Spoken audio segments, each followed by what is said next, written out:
With a few exceptions, movies are about the journey of a single character, the hero of the story. This is the protagonist, a term borrowed directly from classical Greek, meaning essentially the primary actor.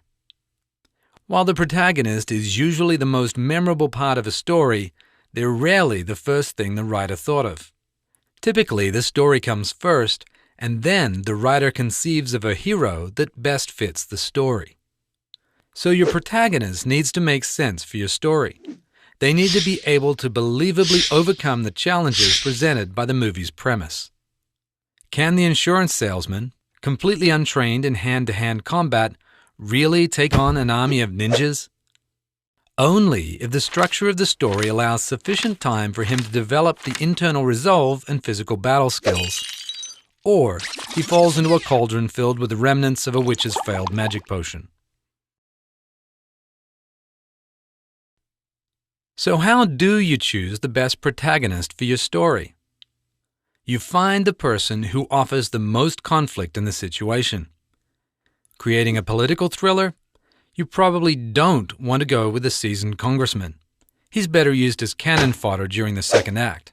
Instead, choose the idealist with a young family and loving wife who just entered politics for all the right and noble reasons.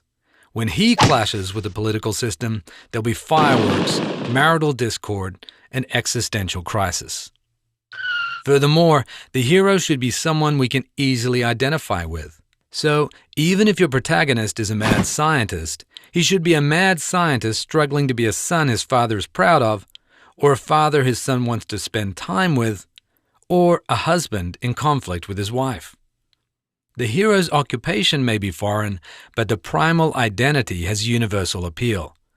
So we as an audience can experience a society or culture completely alien to us, but comprehend it through the common experience of a mother or brother or sister or son. Can you relate to the world of a tenured theoretical mathematician?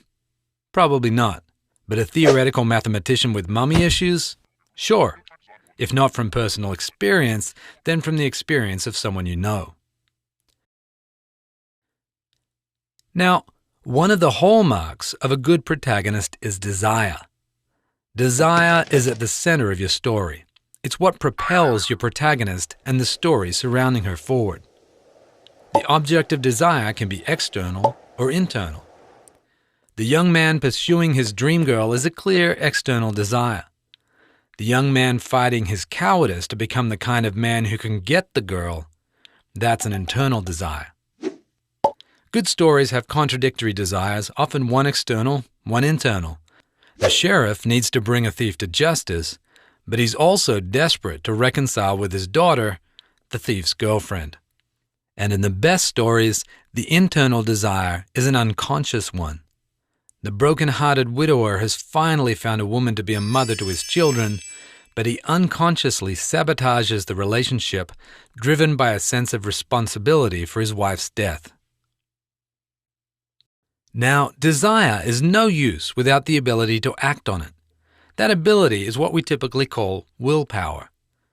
Your hero needs to lead and be the master of his or her destiny.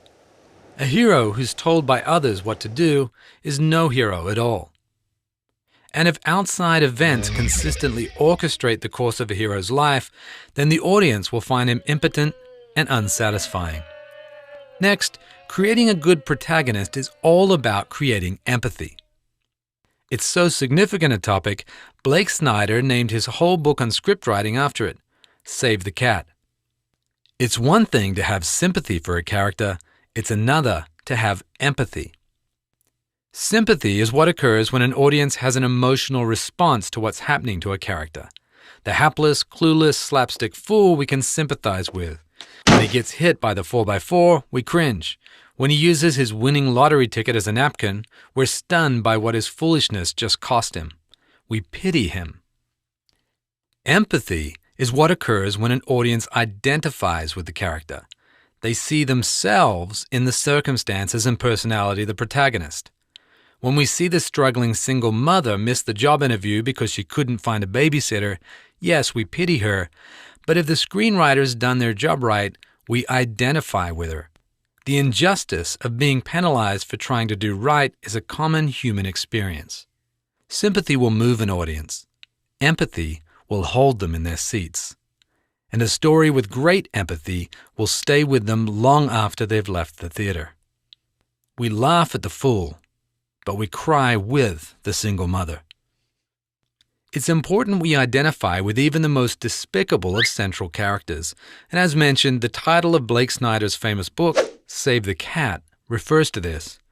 By writing in a Save the Cat moment, a scene early in the film where the hero performs a selfless act, like saving a cat from a tree, the audience has some sense of humanity to connect with. Even if the character then proceeds to act like an arrogant narcissist for the rest of the first act, the audience can forgive a lot simply because they already know that there's something redeemable within. Perhaps the most important aspect of your protagonist is that they must arc. Arcing is scriptwriter speak for a fundamental transformation of character.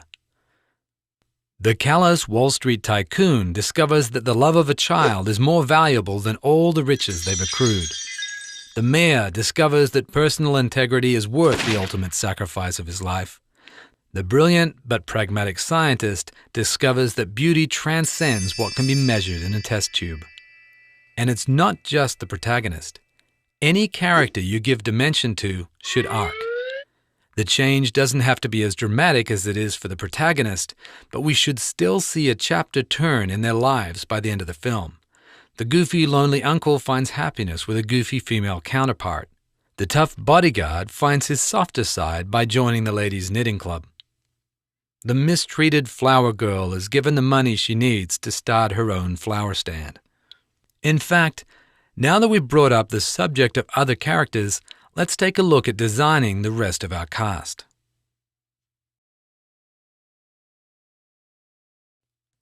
Your protagonist should always determine the rest of your cast. In fact, their existence is only as valuable as their relationship to the protagonist. The cast is there to provoke and draw out the character of the hero.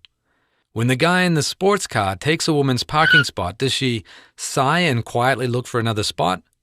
Leave her car running to go pull him by the ear out of his? Or wait for him to leave the lot and then tear up the paintwork of his car in a passive-aggressive rage? So be intentional about the design of your characters. If they don't highlight or expose aspects of the protagonist's character, then they probably don't belong in your story. In terms of when characters should be introduced in the script, Blake Snyder recommends all characters involved in the main plot be introduced within the first 10 minutes, which amounts to the first 10 pages of your formatted script. If characters belong to the subplot, such as the love story, their introduction can potentially be held off until the start of Act 2. That's when the hotshot pilot has time for R&R at the local bar, where he meets and falls in love with the reluctant supermodel/nuclear physicist who's slowly destroying brain cells with too many shots of tequila. Like the protagonist, each individual character needs to be driven by a fundamental desire, or as Snyder puts it, a primal urge. Maybe the guy in the sports car was trying desperately not to be late to work a third time that week. Another helpful suggestion made by Snyder is to give each character a limp and an eye patch. The concept is this: give each character a unique visual signature to help the audience quickly identify and distinguish them from the rest of the cast. A pirate with a limp and an eye patch won't be easily confused with the tall, skinny pirate with the parrot. Without a doubt, the most important character in the extended cast is the antagonist, the bad guy. You see, your hero can only be as good as your villain is bad. This is sometimes called the principle of antagonism. Want an epic hero? Create an epic villain for him to overcome. If Superman flies around knocking a bunch of average criminals' lights out one after the other, at some point, he's just a bully. But give him the contents of Pandora's box to round up, and now the greatness of his heroism is revealed. Heroes have to rise to the occasion. Without the occasion afforded by a great villain, heroes are just potential heroes. Without Adolf Hitler and the conflict he created, Winston Churchill may have just been another clever politician. Harry Potter without Voldemort? Just a kid with a weird scar and abandonment issues. So if your hero needs pumping up, try upping the voltage on your villain.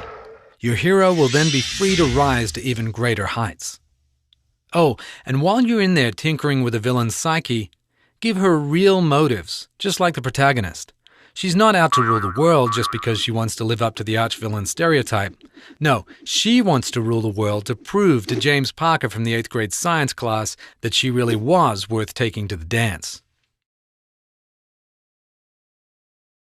Okay, let's review. To give your characters depth, create contradictions in their personality and life, such as the psychiatrist secretly battling her own schizophrenia. Characterization covers the general qualities that describe a person, while character is revealed through the choices made under intense pressure. And these moments of choice that reveal character are the confluence of desire and sacrifice. A mother saving her dying son at the cost of another's life. You should vary the dimensionality of your characters based on their importance to the story. The best hero for your story is the one that creates the greatest conflict. A great protagonist is one with strong desire, the willpower to act on it, and traits that produce empathy in the audience watching. Most importantly, the protagonist must arc over the course of the film. Design your cast around your protagonist to draw out his or her character. And to increase the greatness of your hero, increase the evil in your villain.